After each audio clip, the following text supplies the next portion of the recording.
Seguimos con esta, si se quiere, transmisión especial de la radio a propósito del fallecimiento de José Mujica. Y vamos a conversar en los próximos minutos con el presidente de la consultora Factum, Óscar Botinelli. Bienvenido, Óscar, ¿qué tal? Muchas gracias, ¿qué tal? Bienvenido. Bien. ¿Qué tal la audiencia? Óscar, fui a ver fecha de fundación de Factum y me encontré con que fue en el año 89. Entonces voy a enrabar ese año con el objeto de conversación de hoy. En el 89 aparece el MPP, la expresión política del MLN, sin sus miembros fundadores del MLN que no participaron en esas elecciones.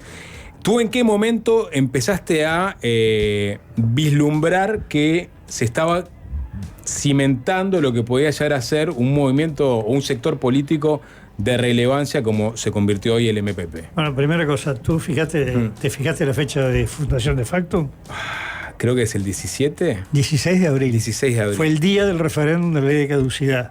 Perfecto. Y fue una casualidad. Mirá. Realmente que nos convocan de Canal 4, un equipo de analistas. Ahí empezamos. Después en mayo de las primarias vallistas. Entonces ahí ensayamos lo que ahora se llama encuesta boca de urna, que en Uruguay no se hacía. La trae el sociólogo Francisco Paniza, Pancho.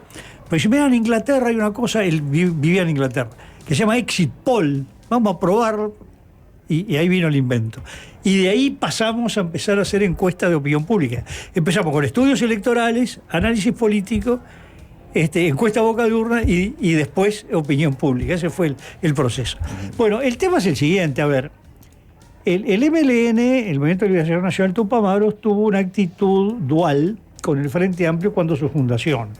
Vale decir, era una organización aparte, con metodología distinta, con una periferia que a su vez militaba dentro del Frente Amplio y que formaron, y bueno, cada vez después ya las memorias han sido de ellos mismos muy explícitas, que ellos fundaron lo que se llamó el Movimiento Independientes 26 de marzo. Y efectivamente quedaba representado en la mesa política del Frente Amplio por figuras como Mario Benedetti, Rubén Sassano, los hermanos Amir, Kimal Amir y Carlos Amir, Julio Barreiro. Es decir, era un elenco muy, muy potente, la conducción o representación del movimiento 26 de marzo. Bueno, bien. Estamos hablando del 71. Sí, dije 71. Sí. Bueno, viene todo lo que pasó. El MLN se divide muchísimo, hay tanto en las historias. Una de las divisiones quedó, que es el movimiento 26 de marzo, que existe hasta hoy, votó el domingo, como uno diría columna vertebral de Unidad Popular, ¿no? Pero después acá forman otro movimiento 26 de marzo que realmente ya es parte de la reconstrucción del MLN. Eso queda bloqueado, el ingreso al Frente Amplio, y se desbloquea recién en el año 89, fundamentalmente por la ida del Partido Demócrata Cristiano, que bloqueaba formalmente. Después había grupos que tenían posiciones que les gustaba más, menos, no mucho, pero el bloqueo formal lo hacía el PDC. Al irse en mayo del 89, yo quiero decir que yo ya estaba bien del otro lado del mostrador hace un tiempo, ya como analista. Claro, no lo dijimos, quizás hay muchos que no lo saben. Tú eras secretario político de Seregni, ¿no? Secretario político de Seregni hasta julio del 87. Hasta julio del 87. Después, como todo el mundo en la vida, hace transiciones, para acá, para allá, para el otro lado. No, pues ya fui volcándome, ya el 88, el 87 ya empiezo en un proyecto de estudio, lo que se llamaba la transitología, transición de regímenes autoritarios a regímenes democráticos o plurales, y después empiezo un trabajo que lo publico en el 90 en la Universidad de Heidelberg, Alemania, sobre el sistema electoral uruguayo. Y ahí ya me dedico a la academia por un lado y 100% de la academia y la profesión por otro. Y ahí ingresa el Movimiento de Liberación Nacional al Frente Amplio, junto con el Movimiento 26 de marzo, que tiene un estatus raro, integraba el Frente Amplio en el exterior, pero acá no lo dejaban participar en la mesa. Todas esas raras cosas políticas, ahí se blanquea toda la situación. El tema es que inmediatamente vienen las elecciones y se forma el Movimiento Participación Popular, que inicialmente es una verdadera federación, porque sus dos columnas vertebrales eran el Movimiento de Liberación Nacional Tupamaros y el Partido por la Victoria del Pueblo, que existe hasta hoy, que tiene sus listas, que tuvo diputado en la legislatura pasada, y en aquel momento tenía la figura de Hugo Cores. Y algunas figuras independientes que el símbolo en aquel momento fue el abogado Elio Sartú. Entonces la lista la encabeza Elio Sartú, segundo va Hugo Cores, del PVP, y tercero, un muchacho que era un militante de base, originario, expreso político, pero no venía del MLN, Marcos Abelenda, que tuvo destaque en la vida del Frente, llegó a diputado. Fue diputado en el 94, Abelenda. En el 94 por el MPP. Él no era del MLN. Y senador suplente. Pero claro, entre el 89 y el 94 quedó esa situación que incluso molestaba a algunos grupos políticos, que es esto del MLN, que está en el Frente, pero electoralmente no aparece. No, vamos a transparentar todo. Y el propio MLN sentía que ya venía el paso, que fue dando distintos pasos que terminan de alguna manera en su inserción plena, total y absoluta en el sistema político. Está un poco cómo se procesó eso a nivel político y de estructuras, pero aprovecho y te pregunto a vos. Viste que quedó instalada la idea de... No era lo que Sereni quería, ¿no? Que Sereni había como un enfrentamiento entre Sereni y los recién llegados del MLN convertidos en MPP. A ver, esa idea que quedó instalada, ¿qué tanto tiene de realidad y qué tanto de mito? No, yo diría lo siguiente: Sereni no ejerció bloqueo al ingreso del MLN.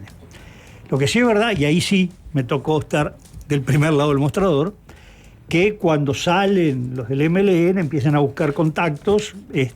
Ahí yo tengo contactos con la dirección del MLN. Y bueno, uno aprende a manejar pelotizas en el aire y a decir Gregoré en lugar de Gregorio, que sí, que no, que hay que ver, que estudiar, que... En general Sereni no tenía mucha simpatía que ingresara, pero tampoco quería ser un factor de bloqueo. Esa es la realidad. A su vez el MLN tenía un nexo muy importante con Hugo Batalla, entre otras cosas porque había sido abogado de algunos de ellos. Y la 99 tenía una posición favorable al ingreso del MLN al Frente Amplio. Y yo diría que el gran bloqueo formal fue el del PDC, y el que resistía mucho era el senador Rodríguez Camuso, que estaba asociado a la 1001, pero no era del Partido Comunista y tenía línea independiente. Ese es un punto interesante porque por lo menos yo lo tenía... confundido, porque Batalla se va también en el 89, ¿no? Que tenía que ver también con la discusión a propósito de las candidaturas, pero como coincidía todo, se podía entender que el PGP en realidad, que Batalla también se va por el ingreso de los tubaros. No tiene nada que ver. No tiene nada que ver, más aún. Es al revés. El ingreso posterior, porque ellos se van. Ahí está. Y sobre todo no existe la capacidad de veto del PDC. Bien. En la 99 lo que ocurre es que puede haber muchas lecturas. Había una corriente de la 99, del PGP, que en general termina quedándose en el Frente Amplio, que había manifestado ciertas simpatías al MLN o los grupos armados, o esa vía, estoy hablando de años anteriores. Pero había otra que en realidad estaba caminando directamente a lo que terminó, que es el Partido Colorado, honesta, legítimamente, tenía una idea que la ida de ellos era por una coyuntura del Partido Colorado, donde el vallismo había quedado minimizado por Pacheco, y que que entre el Frente Amplio todo lo que quiera, en última instancia nos vamos a ir. Claro. Yo, de alguna manera digo, sincerando, y no como una jugarreta política baja, como una idea, nuestro camino termina en otro lado. Oscar, no quiero perder el hilo. En el 89 la expresión política del MLN es el MPP, sin las figuras históricas. En el 94... sin las figuras históricas del MLN. En las candidaturas. Las candidaturas. No en la campaña electoral. No, exacto. Sobre todo la figura más relevante en la campaña electoral y en las recorridas por comité de vasos, Eleuterio Fernández Huidobro. Ahí quiero ir. ¿Por qué Huidobro no termina siendo lo que fue Mujica? Que en el 94 termina siendo electo. Bueno, en el 94 Huidobro pasa a ser el senador suplente, que lo que le da un peso muy grande porque actúa en la legislatura el titular Elio Sartú. Elio Sartú termina rompiendo con el MPP y formando en un momento lo que se llamó el MPP fundacional, después fue agregando cosas, corriente de izquierda, y en la legislatura siguiente es cuando el MPP, con su crecimiento, lleva a Fernández Huidobro como titular al Senado y también a Mujica. El tema es que el mujiquismo, yo no tengo claro los tiempos, más aún es de las cosas que tengo, bueno, hay que empezar a ver esto. Porque Mujica era un dirigente. Para empezar, el MLN como tal lo vemos cuando salen de la cárcel, cuando van ahí a los conventuales, que las figuras relevantes era un poco mítica Raúl Sendic padre y política Fernández Huidobro, ¿no? Para la gente que no se ubica, vos estás hablando de ese primer comunicado público donde dicen que van a abandonar las armas y que van a entrar en la vía democrática. Eso es en torno al 15-14 de marzo de 1985. El 8 de marzo es que los liberan. El 14 de marzo es que Fernández Huidobro es quien encabeza, lee un comunicado y responde preguntas de la prensa en conventuales. Ahí en conventuales, exacto. Aunque después, 3 días después, el 17 de marzo, hay un acto en el Platense Patting Club y ahí Mujica toma la palabra. Sí, pero el primer comunicacional que aparece hasta por su estilo florido fue más bien, Fernández Huidobro el político más articulado. Fue Mauricio Rosenkopf. Claro. Que siempre la tercera frase hacía reír a alguien, ¿no? Como es su estilo. Huidobro mucho más cáustico, Rosenkopf el más, digamos, romántico. Claro. Y Mujica un poco a las sombras hasta que en un momento empieza a Claro, entonces Mujica empieza a aparecer cada vez más. Claramente se demostró una fenomenal capacidad de comunicación a distintos niveles, porque uno lo veía hablando a nivel de estadistas o de altos dirigentes políticos de Uruguay, y tenía un lenguaje que no era exactamente el lenguaje que manejaba cuando salía a recorrer los barrios, ¿no? Y además un hombre que había leído muchísimo, sobre todo el periodo en la cárcel, que pudo leer, creo que suman 5 años, leyó muchísimo y después siguió leyendo, ¿no? Uno tenía conversaciones realmente muy, muy profundas con Mujica. Y el fenómeno arranca. Yo tengo detectado más bien después de la elección del 99, que es cuando pasan al Senado, hay una elección interna del Frente Amplio, debe haber sido mayo, junio, por ahí, julio, del 2002, que irrumpe el MPP. Ojo, irrumpe, que quiso decir que quedaron de igual a igual con el Partido Socialista, que en ese momento era la fuerza dominante. Se acaba de producir hacía poco la ruptura del Partido Comunista, la caída de la 1001, etcétera, y emerge el Partido Socialista, que en el 99 obtiene 4 senadores. Ahí aparece Mónica Xavier en el Senado, por ejemplo, y sorprende lo del MPP, ¿no? Esa votación, que luego se ratifica en el 2004 con lo que es la votación extraordinaria, que lo lleva a tener un número importante, creo que fueron 5 senadores en el momento. Él fue el senador más votado al final. Bueno, él cabeza de lista, exacto, sí. Pero ya ahí empieza a ser el MPP, sí, pero Mujica. Es decir, uno detecta entre el 2002 y 2004 que hay un mujiquismo. En ese periodo es cuando uno vio a un Mujica recorrer el país. Voy a hablar de la Concertación para el Desarrollo, por ejemplo, en 2002. Bueno, el 2002 fue la Concertación para el Desarrollo, que, bueno, ahí estuvo Frati. Manini. Uno de los grandes articuladores de la Concertación fue Hugo Manini, ¿no? Con Mujica. Y con gente de, ahora no me sale el nombre, que eran ganaderos que estaban en una situación de ahorcamiento total, con deudas impagables en el Banco República, y que habían formado un grupo más bien de protesta. ¿Eran los del lema rentabilidad o muerte? ¿Qué? ¿Eran los del lema rentabilidad o muerte? Que fue un... No recuerdo. Te diría que eso no recuerdo. Pero sí, era como muchos pelos diferentes. Sí, bueno, y termina siendo un fenomenal acto en el Obelisco. Sí. Perdón, apoyado por el PCNT. Vos decís que entonces él, digamos, en el buen sentido de la palabra, aprovechó muy bien el 2002 para no solo ser la figura que venía siendo hasta ahora, sino que extenderse a todos esos lugares que estamos tocando ahora. A ver, vamos a hablar de 2 cosas distintas. Uno, el Mujica comunicador. Él recorría el país. Ustedes saben muy bien que los medios de comunicación, algunos le tenían simpatía, otros no lo podían ni ver, otros más o menos. Y el tema es que si una radio de un pueblito o de un lugar del interior no lo entrevistaba a Mujica, la audiencia se le iba. Pero audiencia que no era de izquierda, era el fenómeno que querían escuchar y oír. Llegaba a un departamento y era un fenómeno, ¿no? Después muchos de ellos decían, no, yo a este no lo voto de ninguna manera, pero le encantaba oírlo. No quiere decir que lo quieran o que lo voten, quiere decir que querían escucharlo. Querían escucharlo y verlo. Entonces, eso genera un fenómeno, porque si una persona, la gente la quiere ver, aunque sea para oponerse, es muy importante comunicacionalmente, ¿no? No pasa inadvertido. Por otro lado tenemos el Mujica, yo le diría un término que viene más importado en la Argentina, armador. Uno diría hilador. Luego tenía los que operaban, pero que juntaba gente. Recuerden que en un momento él hacía asados con todo un grupo de intendentes blancos, de distintos... hubo varios grupos de intendentes blancos, y él los juntaba y comía asado con ellos. Y bueno, y alguna gente la consiguió para pasarse al Frente Amplio, para unirse al MPP. Bueno, el caso más notorio es el de Fratti, ¿no?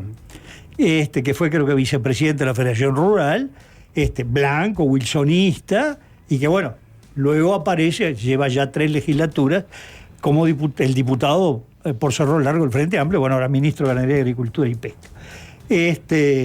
Pienso que lo de la pesca no le debe gustar mucho, el hombre de tierra a tierra. Bueno, y entonces, esa calidad de individuo armador de Mujica, con un elenco importante al lado de él, el papel de Lucía Topolansky, de Ernesto Agassi, sobre todo en lo que es formación política, y Eduardo Bonomi, ¿no? Y ahí van construyendo esta estructura del MPP. Que fíjese que una cosa que a mí me resulta importante, toda vez que muere un gran líder político viene una incógnita que va a pasar después. Y uno analiza las distintas, muerte de Valle Ordóñez, muerte de Luis Valleverres, muerte de Luis Alberto Herrera, es decir, cada uno, de Wilson Ferreira, claro. Hay experiencias diferentes. Estoy hablando de caudillos. Sereña era otra cosa, era un referente que lideraba un partido político, pero más de estructura, que sí, muy respetado, pero no era un hombre que acaudillara masas. Cuando muere uno vienen muchas interrogantes que va a pasar. ¿Cuánto dura, cuánto no dura? ¿Se rompe, no se rompe? ¿No? Y pero lo que deja es una cosa impresionante. Esa idea que tenemos del MPP como algo, yo la palabra que uso es orejano, medio desestructurado. Resulta que debe ser el grupo mejor estructurado que hay en Uruguay, mejor organizado, que ha formado cuadros de una manera impresionante. Y Mujica muere dejando una herencia de elencos políticos. Después, bueno, los elencos andarán bien o mal. Lo que hacen le gustará a la gente, o le servirá o no le servirá. Seguirán unidos o no. Es decir, la experiencia histórica de un siglo en Uruguay, más de un siglo, da para trazar todos los mapas habidos y por haber.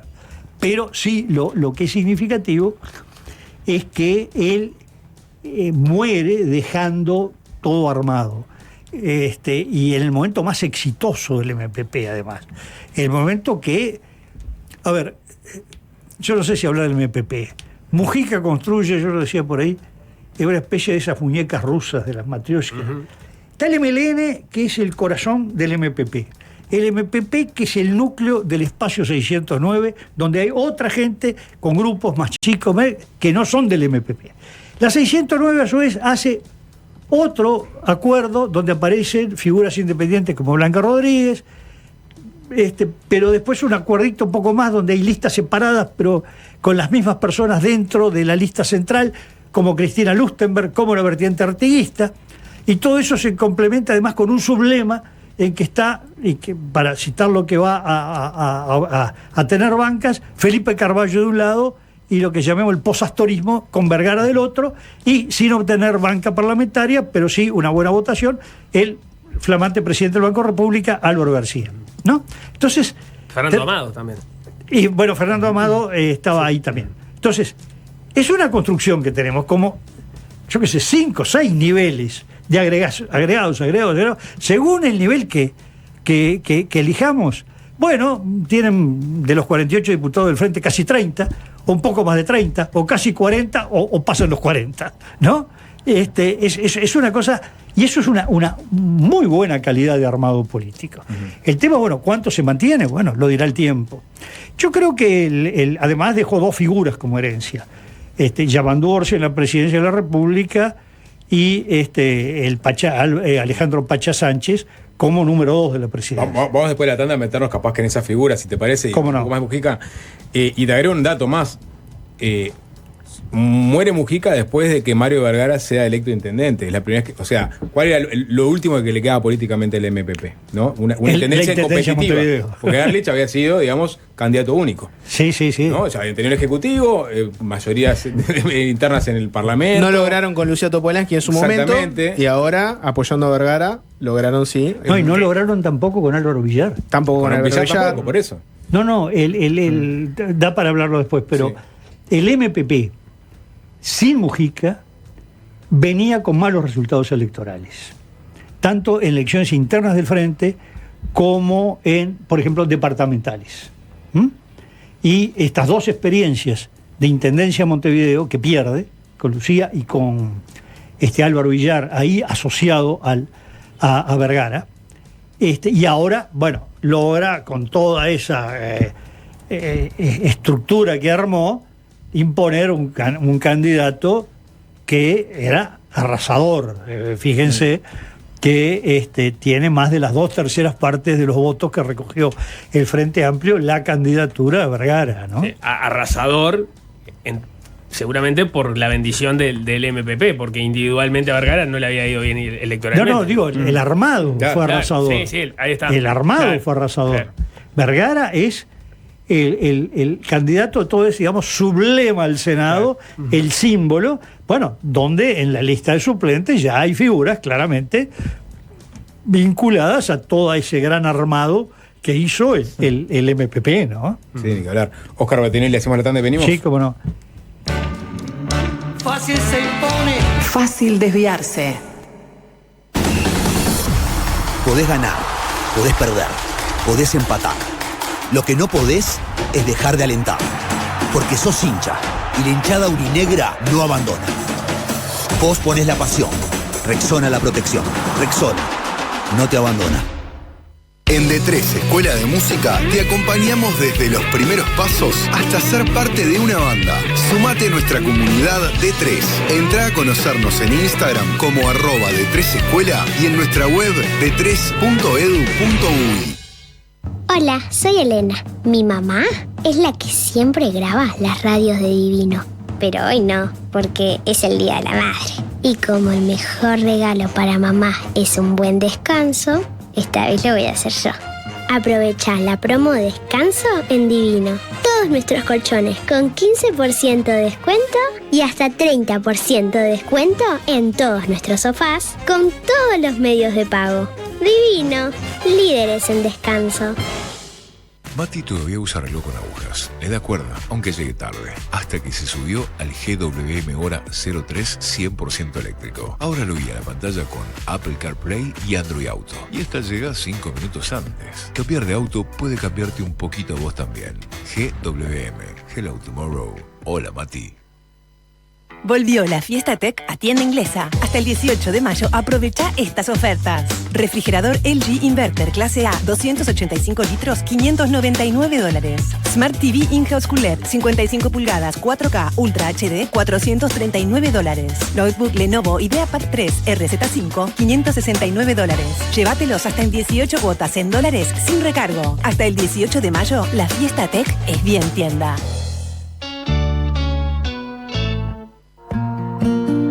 No existe un producto que te dé tanta satisfacción y belleza como el producto del amor. Esa es la esencia de mamá. Por eso, en San Roque, a partir de 3.000 pesos en compras, participás por 2 pasajes con estadía en Milán junto a mamá. Y además, si sos cliente Itaú, del 9 al 18 de mayo tenés 25% de descuento y participás por 50.000 millas para sumar experiencias únicas durante el viaje. San Roque. Viví bien. Lactolate de Conaprole está de oferta a 71 pesos. Ahora los desayunos antes de ir al cole y las meriendas con tus amigos tienen un nuevo precio y son igual de divertidos. Disfruta de la promo y del sabor único del Lactolate de Conaprole.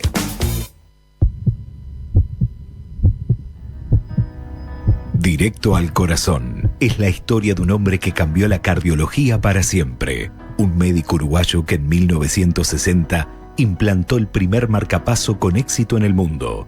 Sin saberlo, registró un hito en la historia de la cardiología mundial. Diego Fischer nos relata la apasionante vida del doctor Orestes Fiandra. Directo al corazón, de Diego Fischer, Editorial Planeta. El hijo de, con Pablo Gova, Julieta Rada. Mi padre es mi mayor referente en lo que es la música, bueno, también en la vida, obviamente uno tiene la admiración por sus padres a veces, en mi caso se me da que sí, y yo lo recontra admiro y respeto. Sí, obviamente me abrió millones de puertas ser la hija de Rada, pero también tuve que pagar un precio por ser hija de Rada. Soy artista independiente y me manejo yo y hago todo yo. Y es difícil. Me desbordo porque tengo que estar en muchas cosas. Aparte de tener que subirme a cantar y componer y hacer los temas y dar un buen show, tengo que ocuparme de toda la producción, que son un montón de cosas. El hijo de... Soy Pablo Gova y te invito a conocer relatos apasionantes e historias desconocidas de hijos de famosos en Uruguay. Un podcast de Pablo Gova. Son anécdotas para escuchar por uno. No cambies de velocidad. No te vas a arrepentir. Vamos con todo, chicas, arriba. Y 1, 2, 3. No se me queden. Con fuerza. No aflojen. Que no decaiga. Cuando tenés gripe, todo se torna lento y pesado. Mejor tomá CF, que reanima, descongestiona, elimina el dolor y baja la fiebre. Comprá CF y volvé a sentirte bien. ¡Vamos arriba! Con ACF, la gente, la gripe no la siente. Es un producto de Eurofarma. Una buena nutrición desde cachorro determina la salud de tu mascota para toda la vida. Por eso te recomendamos el alimento Premium HPM de Virbac. Cabal presenta El electricista te está gastando. Gracias, acá tienes muy linda energía. Mirá, un señor me cortó la siesta por un arreglo. No me podés cobrar eso por subir la térmica, me dice todo enojado. A vos te subió la térmica, mirá cómo tenés los pelos de punta. Y para aflojarlo le digo, ¿sabías que los clientes en China nunca se enojan? Se cablean. El que ríe último, ríe mejor. Solicita tu tarjeta ahora y empezá a pagar en cuotas con un montón de beneficios. Así pagás a las risas y no te gastan más. Cuando pasás tu Cabal, pasan cosas buenas. Si necesitas hacer crecer tu negocio como Roberto, vení a En la Mano, porque tenemos el sí para cumplir tus sueños y un préstamo de hasta 250.000 pesos. Comunicate por WhatsApp al 091-866-565. En la Mano, el sí que necesitas. Si pensás en contratar un servidor virtual para tu empresa, estás en el camino correcto. Y si elegís NetUI, llegaste al lugar correcto. Has llegado a tu destino. Porque en NetUI podés configurarlo desde cero y como quieras. Vas a disponer de la tecnología OpenStack única en Uruguay. Mayor velocidad, menor latencia, escalabilidad sin límites y tus datos siempre disponibles para vos. Igual que todo nuestro equipo. El servidor virtual que más te sirve está acá. Está en NetUI. Visítanos y descubrí todo lo que podemos ofrecerte en servidores virtuales, e-commerce, hosting y más. netui.net. Crece en Internet. Fácil desviarse.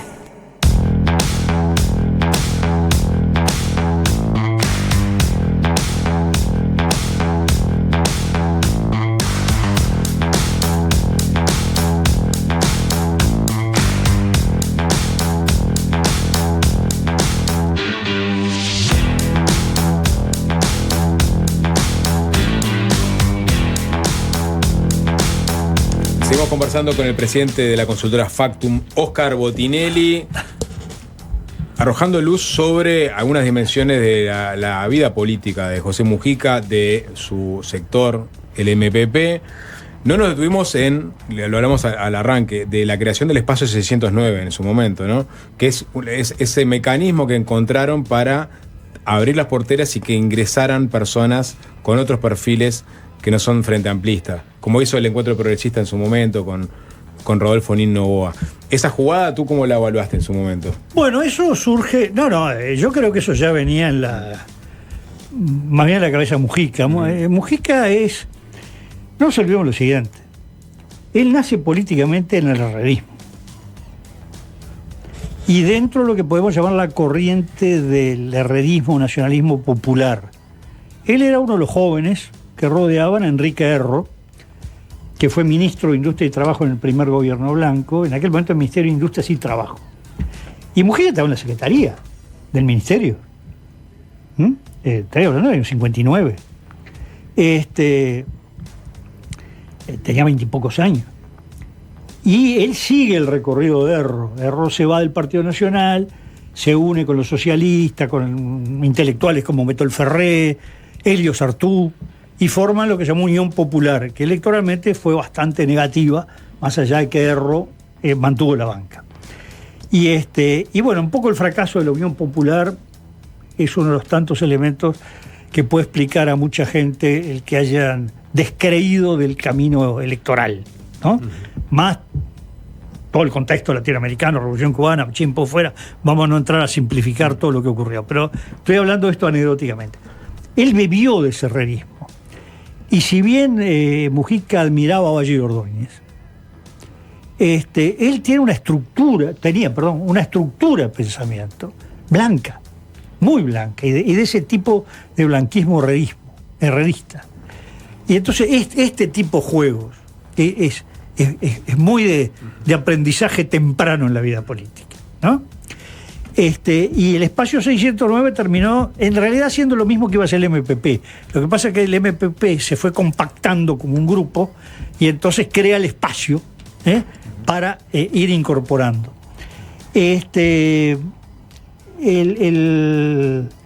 Perdón, ¿a dónde íbamos? Un poco esa es la génesis que vos entendés, decanta en lo que es el presidente 9, la figura de Mujica política. Claro, lo que pasa es que Mujica logra... No nos olvidemos que muerto Bonomi, Agassi ya en un papel más dedicado más a la formación, al pensamiento político, muerto Julio Baraybar, que otro personaje que fue muy importante en el MPP y en el gobierno. Claro. Era uno de los principales asesores de... Fue el ministro de Trabajo del primer gobierno del Frente Amplio, ¿no? Claro, el ministro fue Bonomi. Está bien, era el subsecretario, ¿no? Él era... el subsecretario era Bruni, que pasó a ministro del Interior. Y era el director nacional de Trabajo. Entonces, pasa después a subsecretario y a ministro. Culmina el periodo como ministro. Y en el gobierno, del primer gobierno Vázquez. Y en el gobierno Mujica tiene un título medio esotérico que era... embajador itinerante, una cosa así. Que en realidad era un individuo que cumplía todas estas... Te quiero tener cerca, era. ¿Qué? Que ataba cosas. No, pero además hay que ir a hablar con Lula, hay que ir a hablar con fulano, Baraybar, ¿no? Que tenía una gran experiencia. Y claro, desaparecido esta gente, o desaparecido de la vida o del liderazgo político, aparece toda esta generación, que es la generación del MPP o del mujiquismo ya político electoral. Es otra construcción. La otra historia la reciben como una referencia, como una mitología, pero la experiencia es esta otra, ¿no? Y se construye toda esta generación. Entonces, llamando Orsi de alguna manera tiene dos escuelas, ¿no? La escuela de Mujica y el MPP y la escuela de Marcos Carámbula y Canelones, que Canelones es para hacer liceo, facultad, posgrado, porque es el departamento más complejo del Uruguay, es un mapa a escala reducida del Uruguay, más allá que ahora está muy metropolitanizado por el gran peso que tiene lo que rodea a Montevideo, incluyendo Canelones, Ciudad Canelones y Santa Lucía. O sea, la parte rural ya es minoritaria, pero la tiene y decide e importa. Entonces, de esa construcción se va creando toda esta cosa muy plural que, bueno, termina dominando al Frente Amplio. Y no nos olvidemos una cosa, porque hay que analizar, el Frente Amplio en 2004 llega al tope de votos y da la impresión que cae de 50,5 al 48. En realidad cae más, porque empieza un fenómeno que se da en el 9 y en el 14, que el frente crece en los niveles, técnicamente dicho, subproletarios, los niveles más populares o más bajos, y pierden las capas medias, sobre todo las medias independientes, profesionales, trabajadores por su cuenta, pequeños y medianos empresarios. Y eso hace que, por ejemplo, en el 9 y en el 14 vota exactamente igual, el 48%. No quedó igual, perdió y ganó. La suma dio lo mismo. Siguió perdiendo el sector medio. Y eso fue desinflando ese sector que muchas veces periodistas les gusta decir moderados, que un poco podía tener como gran referente central a Danilo Astori. Entonces están Mario Vergara, Nino Boa, Rafael Michelini, bueno, Lilian Quechichán. Y eso se fue desinflando en el frente. Astori arranca con 4 senadores. En el 94, en el 94. Cuando crea Asamblea Uruguay. Pero además, cuando se forma el Frente Liber Sereñi, que ya está un poco erosionado, eran 3 senadores. Hoy ese espacio representa un solo senador. Y eso no es porque hizo mal la campaña, no. Ese electorado lo fue perdiendo el Frente Amplio. Lo que se llama el municipio CH Montevideo, Parque Rodó casi nada, pero Punta Carretas, Positos, Buceo, para arriba Parque Valle, era la coordinadora M del Frente Amplio, o es la coordinadora M. En el 71 y el 84, el voto del Frente Amplio, la coordinadora M, era igual al que tenía en el Cerro y en La Teja. Las 3 grandes votaciones de Montevideo. Hoy, en el CH, que es más o menos lo mismo, pierde 2-1 con la coalición republicana. Pero además perdió sistemáticamente. Cuando tuvo alcalde la primera elección, fue porque el Partido Colorado y el Partido Nacional votaron divididos y había 2 concejales del Frente Amplio, 2 del Partido Nacional y un Colorado. Es decir, tenía alcalde, pero en minoría en el Consejo. Es decir, esto lo que importa no es solo el tema electoral, qué votos tuvo acá, es qué clase social perdió el Frente Amplio, cómo la tenía y cómo la perdió. Esto es muy relevante. Entonces, el MPP, cuando se desinfla el Frente en el 19, hay plenamente demostrado, no estoy hablando de estudio de opinión pública, sino de análisis de circuitos electorales que se complementan en el 24. Hay 3 puntos más o menos del total del electorado que se le va al Frente y al MPP hacia Cabildo Abierto, que votan a Daniel Martínez en el balotaje. Es parte de lo que explica la remontada de Martínez en noviembre. En gran parte eso, y la otra mitad de la remontada le explica un voto, llamémosle astorista, en Talvi. A Talvi. Y da más o menos 3 y 3. Bueno, este electorado mujiquista, maninista, vuelve a ser mujiquista en el 24 y explica gran parte de este crecimiento que tuvo el Frente en octubre. Del 39 al casi 44, más o menos de esos casi 5 puntos, 4,9, hay 3, casi 3,5 que lo explica esa pérdida y recaptura de ese electorado mujiquista de nivel subproletario, ¿no? Me quedé pensando cuando hablabas a propósito de los orígenes herreristas de Mujica, si no es en cierta forma raro que en el club de los expresidentes Mujica termine en tan amistosos términos, o bueno, por lo menos en tan correctos términos y con tantas señales con Sanguinetti, con quien estuvo más enfrentado en los 60, que con la calle Herrera, con quien en definitiva es de un herrerismo distinto a ese herrerismo. El tema es que en las 2 corrientes históricas del Partido Nacional, que luego se diluyen, en la corriente principista o independiente, una corriente más afín al liberalismo político, con mucho parentesco con el vallismo, quizás no tan fuerte en cuanto al concepto de Estado social. Mientras que el herrerismo era más un nacionalismo popular. Y si lo analizamos en Argentina, puede tener un parentesco con el peronismo, sobre todo estoy hablando el pre-58. Y ahí tenemos una gama que va desde personas muy de derecha, incluso hasta una derecha un poco autoritaria, por ejemplo, muchos simpatizantes del franquismo, algo de liberalismo económico. El liberalismo económico llega un poco después. Y toda una gama que termina en esta especie de nacionalismo popular progresista que termina yéndose del Partido Nacional, donde la figura más emblemática del último tiempo fue Enrique Erro. También había otras, Ángel María Cusano, que también termina en el Frente Amplio, pero que ya había perdido peso electoral, que fue un senador y ministro incluso en la época eterna. Entonces, el tema es que los extremos de aquel herrerismo tienen una distancia muy grande entre sí. Y este nacionalismo popular, más allá de algunas características históricas, tiene puntos en común con el vallismo.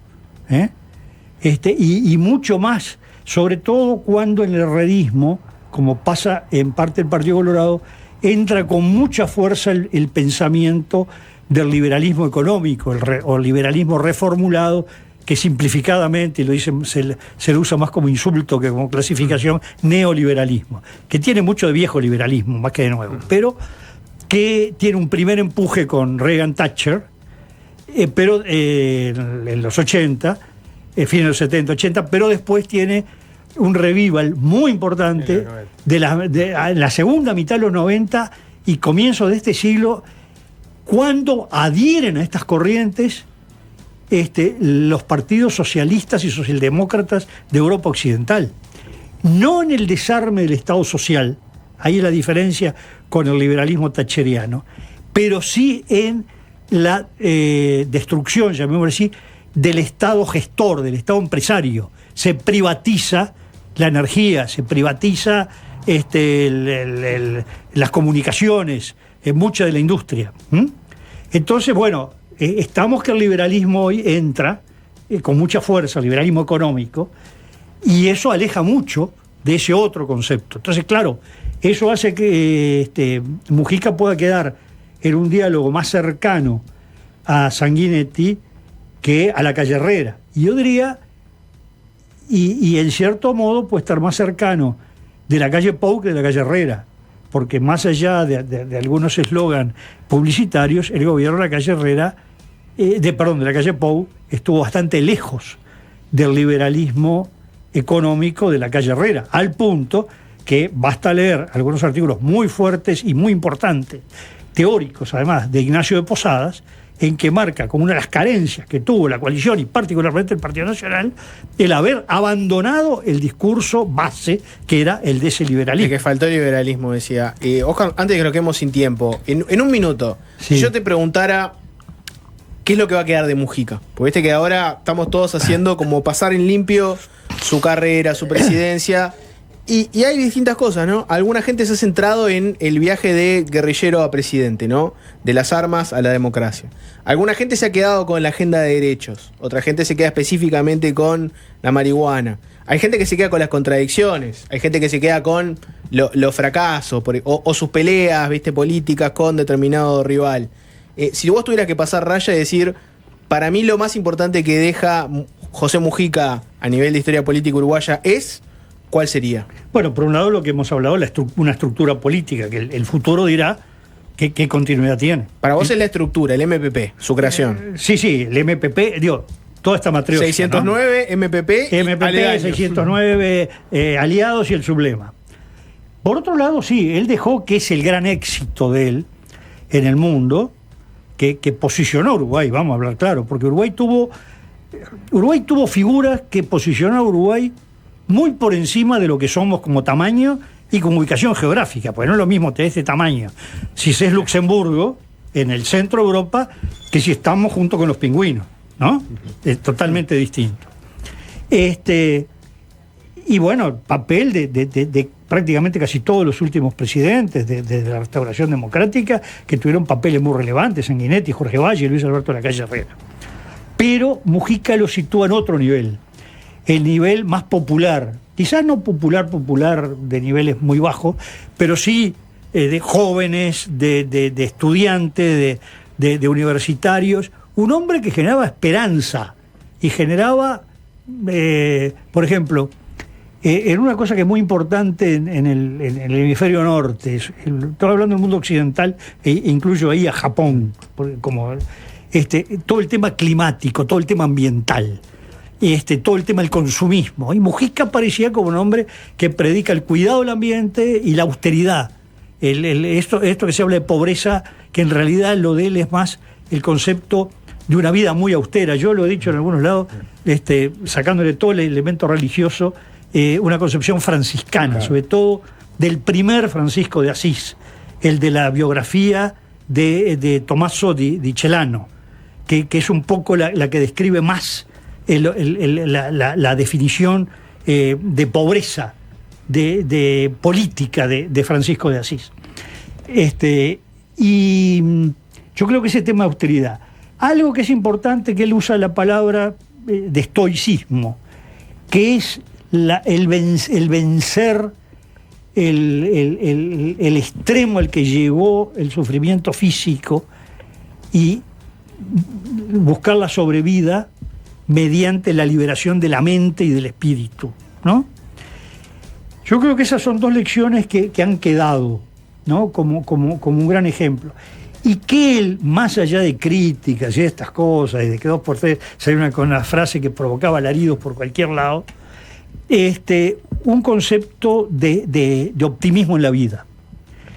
Y sobre el Uruguay y el pasado, que esto es válido para otros países, que también provoca alaridos, por supuesto, es muy claro, sobre todo en lo que él maneja el año pasado, pero no es improvisado, se ve a lo largo de todos los años, el concepto que el pasado hay que dejarlo en el pasado. Que si uno encuentra en Uruguay con el discurso de Seregni al salir de la cárcel, el discurso del balcón, como se llama, y con Nelson Mandela en Sudáfrica, o Václav Havel en Praga, en ese momento Checoslovaquia, cuando dicen, las frases son casi similares: no permitamos que el pasado nos impida construir el futuro. Bueno, esto por supuesto tiene otra lectura, ¿no? Hay otros pueblos que siguen revisando el pasado, siguen buscando todo lo que quedó del pasado, siguen buscando culpables, con toda su lógica y su derecho. Son dos visiones. Pero él ahí deja una visión bastante clara, que obviamente es polémica para lo que sostienen la otra postura. Yo creo que acá resumiría las cosas más trascendentes. Después dejemos de lado todo el anecdotario político que deja muchas cosas, ¿no? Sí. Bien, Óscar Botinelli, muchas gracias por estos minutos. No, gracias a ustedes. Un lindo lugar para explayarse. Hay buen nivel en las preguntas. Gracias. Gracias. Es fácil desviarse.